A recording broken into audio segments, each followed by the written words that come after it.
সাংবাদিক সুরক্ষা আইন অবিলম্বে প্রকাশের দাবি জাতীয় অনলাইন প্রেস কাউন্সিলের।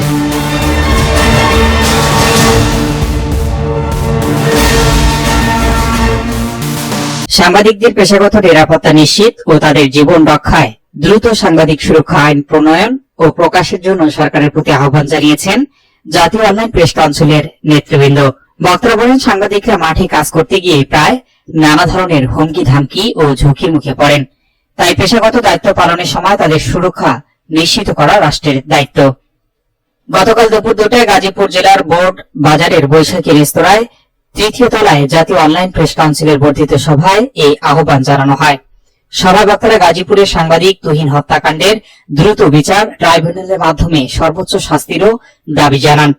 সভায় সংগঠনের প্রতিষ্ঠাতা শেখ তিতুমির আকাশের সভাপতিত্বে ও কেন্দ্রীয় দপ্তর সম্পাদক সেলিম উদ্দিনের সঞ্চালনায় প্রধান অতিথি হিসেবে উপস্থিত ছিলেন বাংলাদেশ সাংবাদিক কল্যাণ পরিষদের সাধারণ সম্পাদক MA মমিন আনসারী। প্রধান বক্তা ছিলেন জাতীয় অনলাইন প্রেস কাউন্সিলের কার্যকরী কমিটির সাধারণ সম্পাদক ও নিউজ 24 সৌদি আরব প্রতিনিধি মোহাম্মদ ফিরোজ।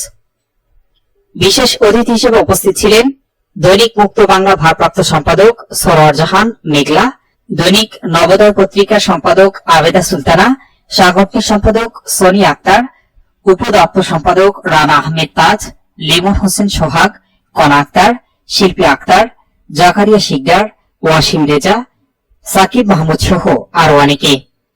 অনুষ্ঠানে জাতীয় অনলাইন প্রেস কাউন্সিলের উপদেষ্টা পরিষদের সদস্য হিসেবে JK প্রিন্টিং অ্যান্ড প্যাকেজিং লিমিটেডের চেয়ারম্যান ইঞ্জিনিয়ার আব্দুল আজিজ ও ম্যানেজিং ডিরেক্টর আক্তার হোসেন গাজীকে অন্তর্ভুক্ত করে আংশিক কমিটির অনুমোদন দেওয়া হয়। পরে নবনির্বাচিত সভাপতি, সাধারণ সম্পাদক ও উপদেষ্টাদের ফুল দিয়ে শুভেচ্ছা জানান সংগঠনের নেতৃবৃন্দ।